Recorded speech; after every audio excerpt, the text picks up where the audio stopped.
Hello dear student, my name is Vicky Kumar Bahadur और मैं आप सभी का स्वागत करता हूं आपके अपने YouTube channel Rahul commerce academy में। आज हम झारखंड एकेडमी काउंसिल जेक बोर्ड क्लास 11th का ईटीपी यानी उद्यमिता का सेट 3 करेंगे। इससे पहले आप सभी को पता है हम लोगों ने सेट 1 और सेट 2 को पूरे तरीके से कंप्लीट कर लिया है और इसके अलावे अकाउंटेंसी का दोनों मॉडल पेपर हो चुका है, बिजनेस स्टडी का दोनों मॉडल पेपर हो चुका है, इंग्लिश का दोनों मॉडल पेपर हो चुका है और अब ये सेट 3 है ईटीपी का और सेट 3 कंप्लीट हो जाएगा। इसके तुरंत बाद ही मैं आप लोगों को सीए का, बहुत सारे स्टूडेंट कमेंट कर रहे हैं कि सीए कमर्शियल अर्थमेटिक का भी दोनों सेट का वीडियो डालिए, तो कल और परसों मैं वो दोनों सेट का वीडियो आप लोगों को डाल दूंगा। ठीक है, तो आज हम इस वीडियो में आज हम ईटीपी यानी एंटरप्रेन्योरशिप के सेट 3 को करेंगे हिंदी और इंग्लिश में।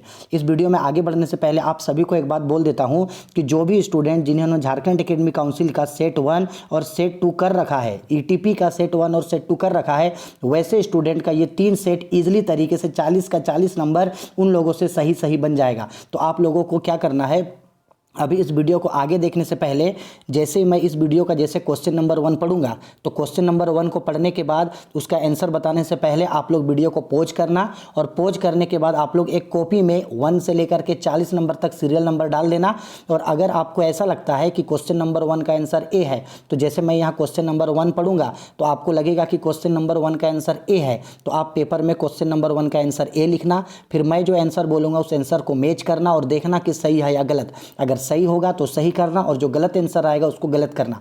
ऐसे करने से आपको ये पता चल जाएगा कि ईटीपी में अब तक आपने कितने क्वेश्चंस को पढ़ा है, क्योंकि ईटीपी का ये जो सेट 3 है, सेट 3 का मैक्सिमम क्वेश्चन, एटलीस्ट अगर मैं बात करूं तो 90% क्वेश्चन जो है वो सेट 1 और सेट 2 का है। अगर आपने सेट 1 और सेट 2 अच्छे तरीके से कर रखा है तो एग्जाम के लिए आप लोगों का प्रिपरेशन हो जाएगा। और अगर आपने सेट 3 का 40 क्वेश्चन का आंसर दिया यानी ईटीपी में आपका तैयारी बहुत ही ज़्यादा अच्छा है। और अगर आपने 40 में 40 क्वेश्चन का आंसर का जवाब सही से नहीं दिया तो सेट 1 सेट 2 को फिर से देखिएगा और सेट 3 को फिर से वीडियो देख करके अपना आंसर को सही बताइएगा। और जितने भी स्टूडेंट्स इस वीडियो को देख रहे हैं कमेंट करके मुझे बताइएगा कि आप सभी का कितना कितना नंबर आया है। सभी स्टूडेंट अपना नाम और अपना नाम के साथ साथ कितने स्टूडेंट का 40 में कितना नंबर आया ये जरूर ऑनेस्टी के साथ बताना। जितने भी स्टूडेंट वीडियो में जल्दी से कमेंट कीजिएगा, इसके बाद जो नेक्स्ट वीडियो आएगा उन नेक्स्ट वीडियो में मैं आप सारे स्टूडेंट्स का नाम जरूर लूँगा। ठीक है, चलो आप वीडियो में आगे बढ़ते हैं। वीडियो को शुरू से लास्ट तक जरूर देखना और आपके जितने भी दोस्त हैं उन सारे दोस्तों के बीच इसे जरूर शेयर करना।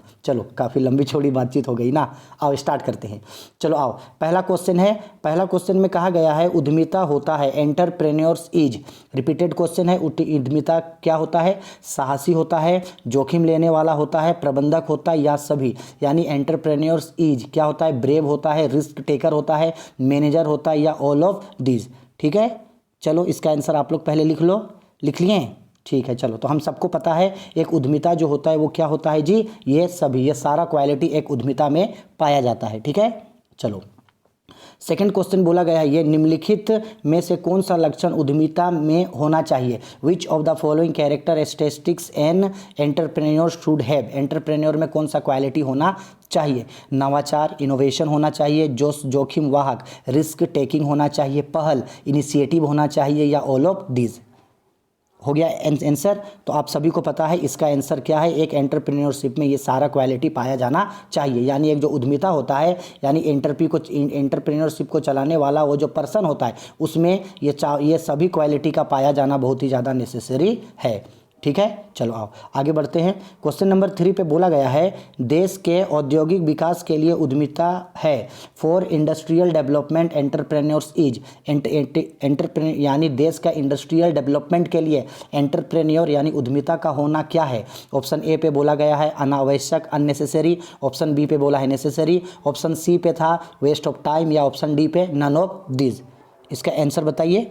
ठीक है, चलो अब आप सभी को पता है कि देश के औद्योगिक विकास के लिए यानी इंडस्ट्रियल डेवलपमेंट के लिए एंटरप्रेन्योरशिप का होना क्या है? नेसेसरी है। तो इसका राइट आंसर होगा ऑप्शन बी। ठीक है, चलो। और ऑनेस्टी के साथ सभी स्टूडेंट वीडियो पूरा देख लेने के बाद लास्ट में कमेंट करके जरूर बताना कि किसका कितना कितना नंबर आया और अपना नाम जरूर बताइएगा। चलो क्वेश्चन नंबर 4 पे बोला गया है उद्यमिता सहायक है, एंटरप्रेन्योर्स असिस्ट किस चीज़ के लिए असिस्ट करता है, किस चीज़ के लिए सहायक होता है? ऑप्शन ए गरीबी उन्मूलन, पॉवर्टी एलिमिनेशन, आर्थिक विकास इकोनॉमिक डेवलपमेंट, पूंजी निर्माण कैपिटल फॉर्मेशन, या उपरोक्त डी यानी डी पे बोला गया है इनमें से सभी। जल्दी से आंसर बताइएगा। एंटरप्रेन्योर्स असिस्ट किस चीज़ के लिए मदद होता है? हो गया आंसर, ठीक है। तो हम सबको पता है एंटरप्रेन्योरशिप जो होता है इन सभी लोगों के लिए सहायक होता है, इन सभी लोगों के डेवलपमेंट में, इन सभी के डेवलपमेंट में एंटरप्रेन्योर उद्यमिता बहुत ही ज़्यादा हेल्प करता है। तो राइट आंसर होगा डी। चलो क्वेश्चन नंबर 4 में बढ़ते हैं और बोला गया है उद्यमिता की आवश्यकता है, एंटरप्रेन्योरशिप इज नीडेड। देखो जितने भी क्वेश्चन है ना, सारा क्वेश्चन सेट 1 और सेट 2 का ही होगा। अगर आपने सेट 1 और सेट 2 को अच्छे तरीके से कर रखा है तो सारा का सारा क्वेश्चन आपका 100 का 100% क्वेश्चन जो होगा वो आपका सही बनेगा। और ट्राई करना है कि 100 में 100% यानी 40 में 40 क्वेश्चन आपको सही बनाना है। तो क्वेश्चन नंबर 5 में बोला उद्यमिता की आवश्यकता है, एंटरप्रेन्योरशिप इज नीडेड किस चीज़ के लिए ज़रूरी है? ऑप्शन ए विकसित अर्थव्यवस्था में, इन डेवलप्ड इकोनॉमी, अविकासशील अर्थव्यवस्था, इन अंडर डेवलप्ड इकोनॉमी, विकासशील अर्थव्यवस्था, इन डेवलपमेंट इकोनॉमी, या सभी प्रकार की अर्थव्यवस्था में, all types of economy. Answer हो गया। तो हम सबको पता है, हमने इसे सेट 1 में पढ़ रखा है कि उद्यमिता जो है ये सभी तरीके का इकोनॉमी के लिए बहुत ही ज़्यादा इंपॉर्टेंट है, चाहे वो विकसित हो, विकासशील हो, या अविकसित हो, सभी तरीके के देश के अर्थव्यवस्था के लिए एंटरप्रेन्योरशिप का होना नीडेड है। ठीक है। चलो क्वेश्चन नंबर 6, वीडियो थोड़ा सा लंबा होगा क्योंकि आंसर भी आप लोग को बता रहे हैं और साथ साथ आप लोग कमेंट भी करोगे ना, तो थोड़ा भले ही लंबा हो, अगर आप अच्छे से ईटीपी को पढ़ लेते हैं और 100% आपका अगर सही मार्क्स आता है तो सही मार्क्स से ज़्यादा समय थोड़ा सा जाए, क्या उसमें दिक्कत है? ठीक है। 6 नंबर क्वेश्चन में बोला है निम्नलिखित में से कौन सी विशेषता उद्यमिता में होनी चाहिए? Which of the following characteristics and entrepreneur should have? कौन सा विशेषता होना चाहिए जी? ऑप्शन ए जोखिम वाहन होना चाहिए, नवाचार होना चाहिए, पहल होना चाहिए, या इनमें से सभी। यानी एक एंटरप्रेन्योरशिप कैसा होना चाहिए? रिस्क बियरिंग होना चाहिए, इनोवेटिव होना चाहिए, इनिशिएटिव होना चाहिए, या ऑल ऑफ दिस। तो इसका आंसर होगा ऑप्शन डी। एक एंटरप्रेन्योरशिप में ये सब क्वालिटी का पाया जाना जरूरी है। आओ 7 नंबर क्वेश्चन पे बोला गया है यहाँ पे उद्यमिता खेल है, एंटरप्रेन्योरशिप इज गेम ऑफ। ये आपका मॉडल पेपर सेट 2 का है। एंटरप्रेन्योर किसका गेम है? धन का है, समय का है, चातुर्य का है, या इनमें से कोई नहीं? तो हम सबको पता है इसका आंसर होगा ऑप्शन सी स्किल। ठीक है। Entrepreneurship is a game of skill. ठीक है। चलो आओ आगे बढ़ते हैं। 8 नंबर क्वेश्चन में पूछा गया है भारत में उद्यमिता विकास कार्यक्रम है, in India entrepreneurship development programme is आवश्यक नेसेसरी है, अनावश्यक अननेसेसरी है। सी नंबर पे बोला है समय की बर्बादी या वेस्टेज ऑफ टाइम है। तो हम सबको पता है कि भारत में ईडीपी यानी एंटरप्रेन्योर डेवलपमेंट का होना क्या है जी? नेसेसरी है। तो इसका राइट आंसर होगा ऑप्शन ए। 9 नंबर क्वेश्चन आते हैं। 9 नंबर क्वेश्चन पे बोला गया है उद्यमिता विकास कार्यक्रम प्रदान करता है, एंटरप्रेन्योरशिप डेवलपमेंट प्रोग्राम प्रोवाइड क्या प्रोवाइड करता है? बेरोजगारी, अनएम्प्लॉयमेंट, रोजगार, एम्प्लॉयमेंट, बेईमानी, डिसऑनेस्टी, या भ्रष्टाचार करप्शन। तो हमको पता है कि उद्यमिता विकास कार्यक्रम यानी ईडीपी क्या प्रोवाइड करने में काम करता है जी? एम्प्लॉयमेंट यानी रोजगार प्रोवाइड करने में मदद करता है। 10 नंबर क्वेश्चन में बोला गया है यहाँ पे उद्यमिता यानी एन एंटरप्रेन्योर इज उद्यमिता जन्म लेते हैं यानी बर्न होते हैं, बनाए जाते हैं, मेड होते हैं, या जन्म लेते हैं, बनाए भी जाते हैं, या इनमें से सभी। तो आपको पता होगा इसका राइट आंसर है सी, जन्म भी लेते हैं और उन्हें बनाया भी जाता है। ठीक है। चलो आओ आगे बढ़ते हैं। क्वेश्चन नंबर 11 में पूछा गया है भारत में उद्यमिता का भविष्य है, in the future of entrepreneurs in India. तो इंडिया में जितने भी एंटरप्रेन्योर हैं उन लोगों का फ्यूचर कैसा है? ब्राइट है यानी उज्जवल है। देखो आप लोग देख रहे होंगे तो समझ में आ रहा होगा कि सारा जो क्वेश्चन है वो सेट 1 और सेट 2 का ही है। ठीक है। आगे बोला गया है क्वेश्चन नंबर 12 में उद्यमिता विकास संभव है के द्वारा, entrepreneur development is possible with. किस चीज़ से एंटरप्रेन्योर डेवलपमेंट हो सकता है? अभिप्रेरण के द्वारा यानी मोटिवेशन के द्वारा, प्रशिक्षण यानी ट्रेनिंग के द्वारा, समुचित शिक्षा यानी प्रॉपर एजुकेशन के द्वारा, या इनमें से सभी। तो इसका राइट आंसर होगा डी, इनमें से सभी के द्वारा। ठीक है। चलो आओ आगे बढ़ते हैं। आते हैं क्वेश्चन नंबर 13 पे उद्यमिता विकास कार्यक्रम कौन चाहता है? Who requires EDP entrepreneur development programme. ये सेट 1 का क्वेश्चन है। ठीक है। तो उद्यमिता विकास कार्यक्रम कौन चाहता है? शिक्षित समूह, क्वालिफाइड ग्रुप, तकनीकी व्यक्ति, टेक्निकल पर्सन, पूर्व सैनिक, एक्स सर्विसमैन, या इनमें से सभी। तो इसका राइट आंसर होगा ऑप्शन डी, इनमें से सभी। सभी लोग ईडीपी को चाहते हैं कि यह प्रोग्राम हो। आगे बोला गया है क्वेश्चन नंबर 14 पे, उद्यमिता विकास कार्यक्रम का अभिप्राय को विकसित करना है। ईडीपी मीन्स ऑफ डेवलपिंग, किस चीज़ के डेवलपिंग के लिए ईडीपी काम करता है? युक्तिगत गुण के लिए यानी पर्सनल क्वालिटीज़ के लिए, उद्यमिता प्रेरणा के लिए, एंटरप्रेन्योरशिप मोटिव के लिए, व्यक्तिगत चातुर्य के लिए, या ऑप्शन डी इनमें से सभी। ये क्वेश्चन सेट 1 का है। चलो इसका क्वेश्चन का आंसर मैं आप लोगों के लिए छोड़ देता हूँ। सेट 1 में मैंने आपको इससे समझाया था, आप इसका आंसर वीडियो के कमेंट बॉक्स पे कमेंट करके मुझे बताइएगा। आगे बढ़ते हैं क्वेश्चन नंबर 15 में बोला गया है उद्यमिता, माफ़ कीजिएगा, आगे बढ़ते हैं। बोला गया है क्वेश्चन नंबर 15 पे, उद्यमिता रोजगार के अवसरों में क्या करता है? बोला गया है क्वेश्चन पे यहाँ पे, एंटरप्रेन्योर इज एम्प्लॉयमेंट अपॉर्चुनिटी को क्या करता है? ये जो उद्यमिता जो होता है वो रोजगार में क्या करता है? तो वो रोजगार में वृद्धि करता है। ठीक है, अगर वीडियो में साउंड आ रहा होगा तो थोड़ा माइंड नहीं कीजिएगा, बगल में एक मंदिर है, वहीं पे पूजा हो रहा है तो वहाँ भक्ति गाना बज रहा है। ठीक है, चलो आओ, भोले बाबा का गाना बज रहा है। चलो आओ क्वेश्चन नंबर 15 पे आते हैं। बोला गया है आचार संहिता में सम्मिलित नहीं किया जाता, code of conduct does not include. ये भी रिपीटेड क्वेश्चन है सेट 2 का।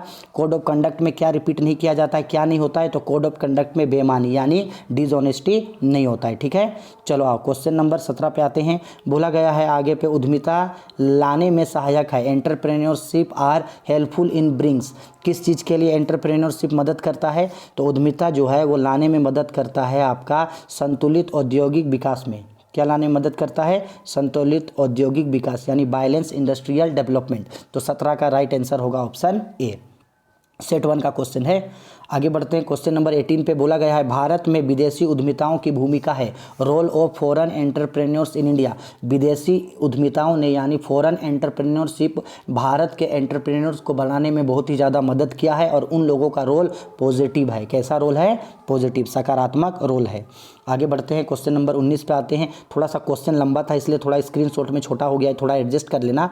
19 नंबर पे बोला गया है यहाँ पे, व्यवसाय तथा उद्योगों के विकास में उद्यमिता की योगदान है, role of entrepreneurs in the development of business and industry. Repeated question है, अभी अभी इसी सेट में पूछा गया था कि जो भी विकास, जो भी इंडस्ट्री और बिजनेस है उसके डेवलपमेंट के लिए ईटीपी का होना नेसेसरी है यानी आवश्यक है, चाहिए ही। 20 नंबर पे आते हैं। 20 नंबर क्वेश्चन पे बोला गया है, 20 नंबर पे बोला गया है निम्न में से कौन सी आर्थिक विकास की विशेषता है? Which of the following is characteristics of economic development.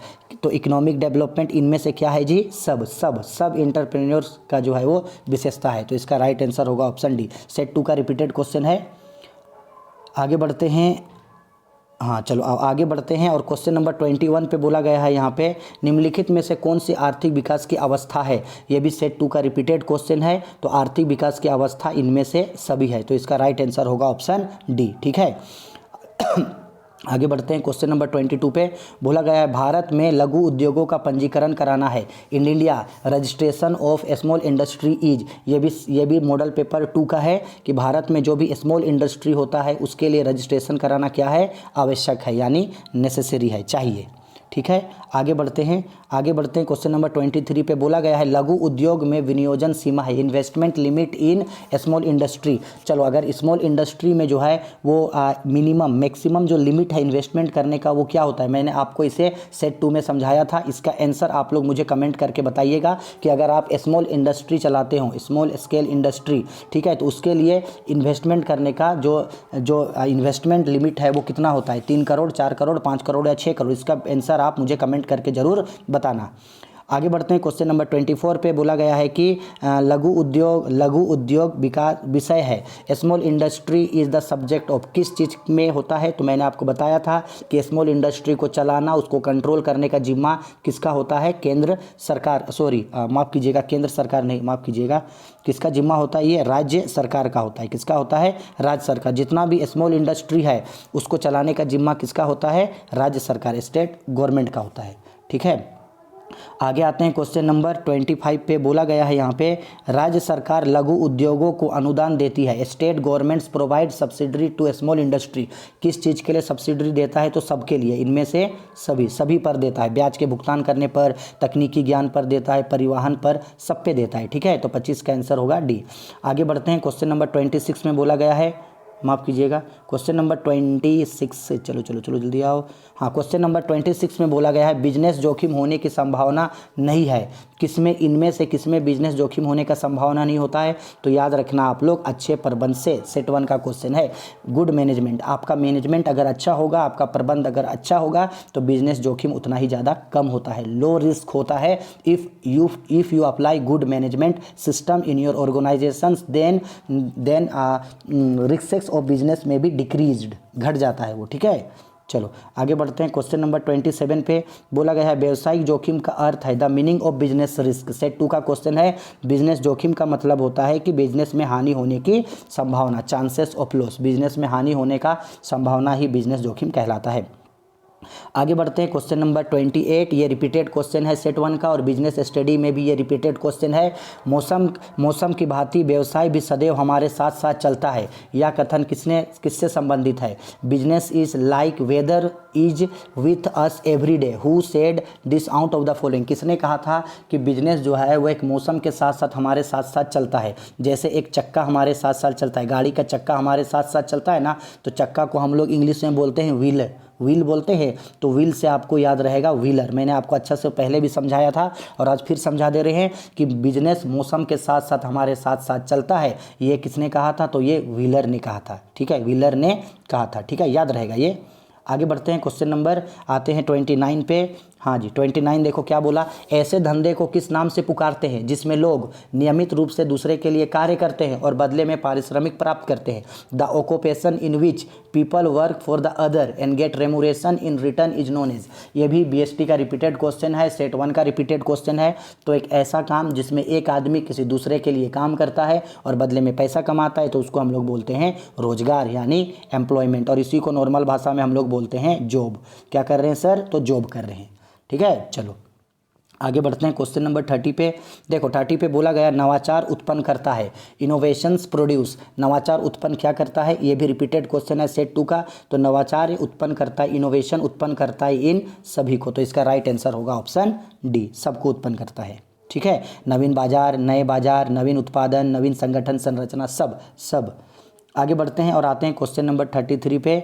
नवाचार के स्रोत, सोर्सेस ऑफ इनोवेशन। इनोवेशन के क्या सोर्सेस है? आकस्मिक घटनाएं यानी अनएक्सपेक्टेड एक्यूरेंस, प्रक्रिया की जरूरत, प्रोसेस नीड्स, व्यवसाय तथा बाजार के परिवर्तन, बिजनेस एंड मार्केट चेंजेस। देखो इस क्वेश्चन को समझा दे रहे हैं कि ये क्वेश्चन आपसे बोल क्या रहा है। क्वेश्चन आपसे ये बोल रहा है कि इनोवेशन जो होता है, आविष्कार, उसका ज़रूरत कब पड़ता है? तो इन तीनों ही कारणों से जो है वो आविष्कार करने का, इनोवेशन का ज़रूरत पड़ता है। तो इसका राइट आंसर होगा ऑप्शन डी, इनमें से सभी, ठीक है। चलो क्वेश्चन नंबर 32 पे आते हैं। 32 पे बोला गया है निम्न में से नवाचार की अवस्था कौन सी है? Which of the following is the stage of innovation? तो इनोवेशन का अवस्था जो है इनमें से सब होता है, सब इनोवेशन का अवस्था है, ठीक है। व्यवसायिक विचारों की पहचान करना यानी आइडेंटिफिकेशन ऑफ बिजनेस आइडियाज़, व्यवसाय का नियोजन यानी बिजनेस प्लानिंग करना, परियोजना प्रतिवेदन का निर्माण यानी फॉर्मेशन ऑफ प्रोजेक्ट रिपोर्ट। तो ये सब ऑल होगा इसका आंसर, तो इसका आंसर होगा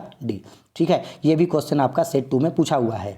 आगे बढ़ते हैं। क्वेश्चन नंबर 33 पे बोला गया है निम्नलिखित में से कौन सी विशेषता नव निर्माण की है? Which of the following is the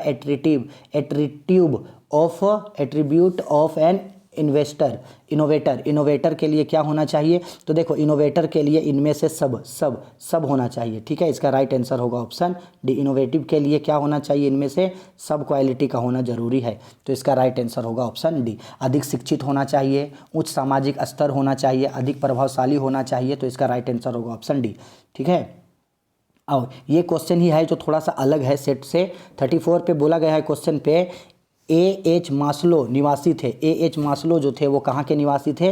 A.H. Maslow was the residence of, कहाँ के निवासी थे? अमेरिका। आओ A.H. मास्लो के बारे में आपको कुछ बातों का पता होना जरूरी है, तो मैं आपको उसके बारे में कुछ बातों बताता हूँ।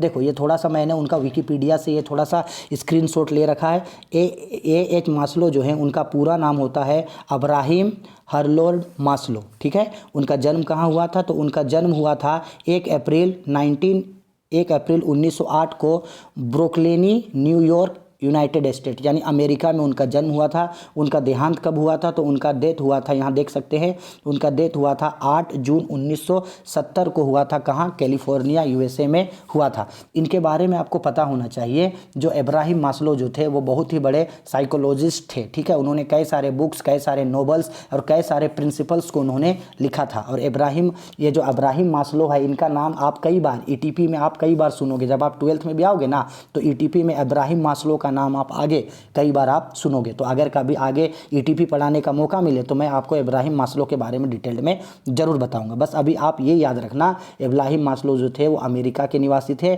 उनका जन्म 1 अप्रैल 1908 को हुआ था और उनकी मृत्यु 8 जून 1970 को हुआ था, ठीक है। इतना याद रखना। चलो आगे आते हैं क्वेश्चन नंबर 35 पे। 35 पे बोला गया, अभिप्रेरित कर्मचारी को प्रोत्साहित किया जाता है। Motivated employees are rewarded. उन लोगों को धनात्मक यानी पॉजिटिव रिजल्ट उन लोग का बनता है, ठीक है। जो मोटिवेटेड रहेगा काम के लिए भी अधिक मोटिवेटेड होगा, अधिक तेजी से काम करेगा। तो आंसर होगा 35। आगे बढ़ते हैं 36 नंबर। 36 नंबर पे बोला गया है, कुशल निर्देशक के लिए अभिप्रेरण है। For efficient direction motivation is. Set 2 का क्वेश्चन है, कुशल निर्देशन के लिए अभिप्रेरण का होना आवश्यक होता है। For effective direction motivation is necessary, ठीक है। आओ क्वेश्चन नंबर आते हैं 37 पे। बोला गया है, अभिप्रेरणा साधनों के निर्धारण का आधार होना चाहिए। Motivational means should be determine on the basis of. ये सेट 2 का रिपीटेड क्वेश्चन है, तो इसका आंसर होगा ऑप्शन डी, इनमें से सभी। क्या होगा इसका आंसर? इनमें से सभी। सारे वीडियो का आंसर कमेंट करके मुझे जरूर बताइएगा आप लोग कि आप लोगों का कितना कितना नंबर आया है, ठीक है। चीट नहीं कीजिएगा। 38 पे बोला गया है, निम्न में से कौन सा अवित्तीय प्रेरणा है? Which of the following is non financial motivation. एक बात थोड़ा सा समझा देते हैं आप लोगों को कि जो मोटिवेशन होता है ना, ये 2 तरीके का होता है। एक होता है फाइनेंशियल मोटिवेशन, एक होता है आपका नॉन फाइनेंशियल मोटिवेशन। अब सर फाइनेंशियल मोटिवेशन क्या होता है? तो देखो, एक ऐसा मोटिवेशन जिसमें एम्प्लॉय लोगों को पैसा दिया जाता है, जैसे उन लोगों का सैलरी बढ़ा दिए, उन लोगों को कमीशन दे दिए, उन लोगों को रेमुरेशन दे दिए, ठीक है, उन लोगों को मान लो कोई प्रेजेंट दे दिए। तो ऐसे में क्या है, एम्प्लॉय लोगों को पैसा दिए और पैसा बढ़ाएं, जिसके वजह से वो लोग मोटिवेट हुआ। तो ऐसे मोटिवेशन को बोला जाता है फाइनेंशियल मोटिवेशन यानी वित्तीय प्रेरणा। और अगर कर्मचारियों को पैसा नहीं दिए, उन लोग का प्रमोशन कर दिए, उन लोगों का ट्रांसफ़र कर दिए, या उन लोगों को कोई गिफ्ट दे दिए, ऐसे समय में पैसा तो नहीं दिए, फिर भी उन लोगों को यानी प्रमोशन करके या तो फिर ट्रांसफ़र करके या तो फिर उन लोगों को कोई गिफ्ट दे के उन लोग को मोटिवेट किए, तो ऐसे मोटिवेशन कहलाता है आपका नॉन इकोनॉमिक मोटिवेशन। तो बोला है नॉन इकोनॉमिक मोटिवेशन क्या होता है, यहाँ पहले देख लो, ए, बी और सी जो है ये तीनों सैलरी, बोनस और कमीशन, इसमें पैसा दिया जाता है, तो ये फाइनेंशियल मोटिवेशन है। हमको पूछ रहा है नॉन फाइनेंशियल मोटिवेशन, तो सर नौकरी की सुरक्षा यानी जॉब सिक्योरिटी, ये जो है आपका ये नॉन फाइनेंशियल मोटिवेशन होता है। ये बिजनेस स्टडी का पार्ट है, ठीक है। आओ क्वेश्चन नंबर 39 पे आते हैं, छोटे व्यवसाय पैदा करने में सहायक है। Small businesses are helpful to generate. किस चीज़ में मदद करता है? अधिक रोजगार, मोर एम्प्लॉयमेंट में, आर्थिक मजबूती, इकोनॉमिक स्ट्रेंथ में, या दोनों? तो सर दोनों में मदद करता है। जितने ज़्यादा छोटे छोटे इंडस्ट्री होंगे उतना ही ज़्यादा एम्प्लॉयमेंट भी मिलेगा और उतना ही ज़्यादा आर्थिक मजबूती यानी इकोनॉमिक स्ट्रेंथ भी होगा, ठीक है। चलो आओ लास्ट क्वेश्चन में आते हैं। लास्ट क्वेश्चन बोल रहा है ये, उद्यमिता नेतृत्व प्रदान नहीं करती। सेट 1 का क्वेश्चन है, एंटरप्रेन्योरशिप फेल्स टू लीड। किसमें फेल्स है? तो वो साझेदारी फार्म पे यानी पार्टनरशिप फार्म को चलाने में वो मदद नहीं करता, ठीक है। अगर कोई वीडियो में अगर कोई क्वेश्चन अगर आपको समझ में नहीं आया है, साउंड बज रहा था बगल में, इसकी वजह से मैं थोड़ा डिस्ट्रैक्ट हो जा रहा था, फोकस नहीं कर पा रहा था। अगर कोई क्वेश्चन का आंसर आपको नहीं बता पाया ठीक से, तो वीडियो के कमेंट बॉक्स पे कमेंट करना, मैं उस क्वेश्चन का आंसर आपको जरूर बताऊंगा। और हाँ, जितने भी स्टूडेंट्स आप लोगों ने इस सेट 3 को देखा है, आप लोगों का कितना नंबर आया, वीडियो के कमेंट बॉक्स में अपना नाम और नंबर 40 में कितना नंबर आया ये लिख करके मुझे जरूर कमेंट करके बताइएगा। नेक्स्ट वीडियो जो है सीए का वीडियो आएगा, उसमें मैं आप सभी लोगों का नाम जरूर लूँगा, ठीक है। चलो अच्छे तरीके से एग्जाम का तैयारी करो, अच्छे तरीके से ख्याल रखो अपना। और अगर चाहते हैं आप लोग की टेस्ट हो तो वीडियो के कमेंट बॉक्स पे कमेंट करके बताना आप जिस चैप्टर का या जिस सब्जेक्ट का टेस्ट देना चाहते हैं, मैं ऑनलाइन उस सब्जेक्ट का टेस्ट आपसे ले लूँगा, ठीक है। चलो बाय, टेक केयर।